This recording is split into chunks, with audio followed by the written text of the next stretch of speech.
There was an American weekly news magazine, Saturday Review.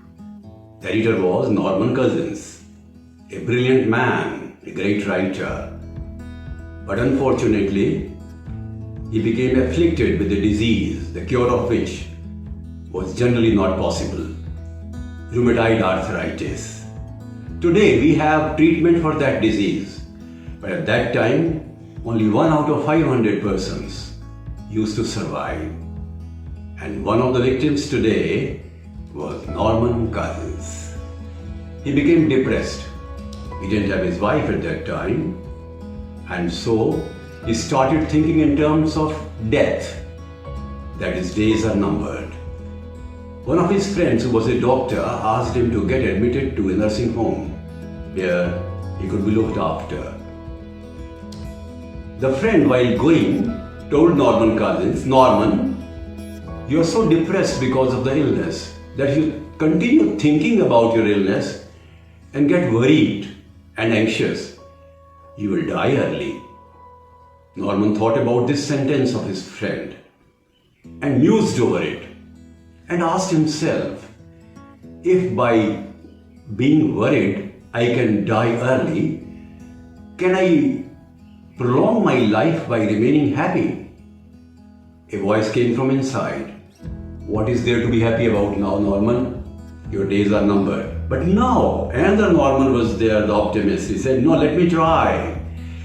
And he told the nurse, "I'm going to close the door from inside and I'll be having bombastic, loud laughter. Don't think I become mad." And Norman Cousins, after bolting the door from inside, had a bombastic laughter. "Ha ha ha ha! I like that." Continued for 15 minutes. Thrice a day, 45 minutes of laughter. Within a month, the result was the medicines which were not working earlier started working. In 2 months' time, there was flexibility in his limbs, and he was feeling that he was getting better. The doctor in the nursing home said, "Mr. Cousins, you can laugh at home. Why to waste time here?" He went home, laughed and laughed, and in 8 months' time, he was perfect. He became fully cured. It was a medical history. He wrote a book, Anatomy of Illness, and everyone in the world thought, "My God, this never happened before." Friends, in those dark, gloomy days, the spirit of Norman Cousins was alive. He developed a positivity that was rare.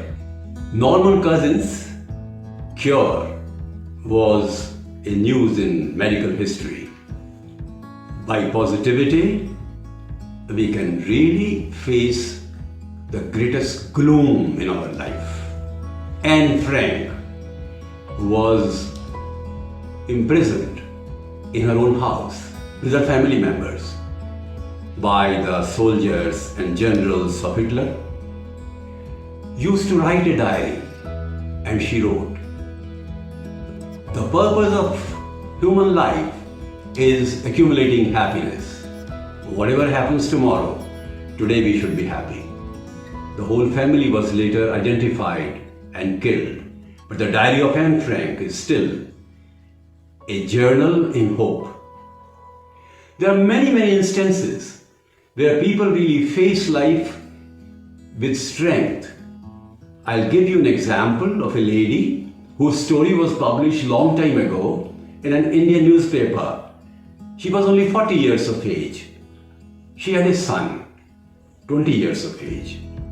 He died in an accident. Now she was just alone and miserable.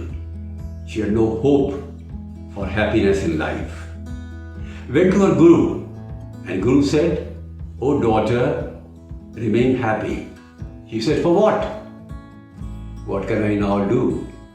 And the guru replied, "My dear daughter, when the son was not born, were you happy?" She said, "Yes." "Then remember one thing.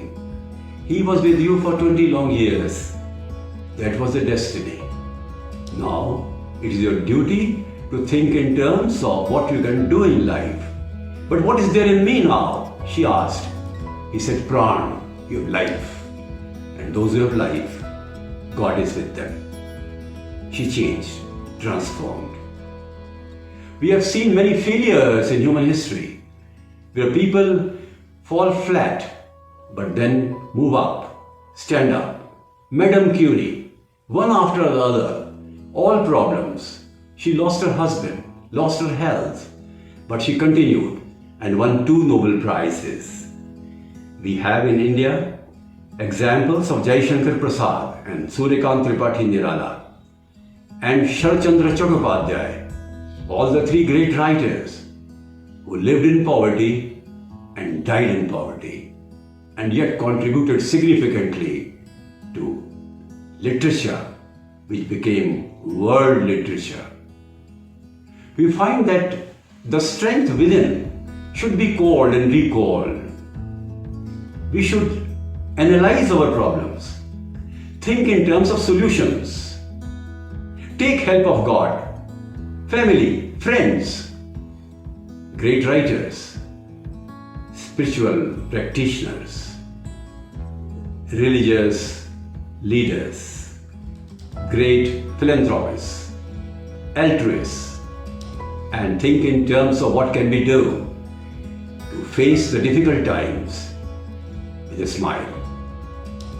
We may not all the time become normal cousins, but certainly we can become what we are: strong, energizing, vitalizing, with fortitude, courage, and tremendous amount of willpower to face the difficult times.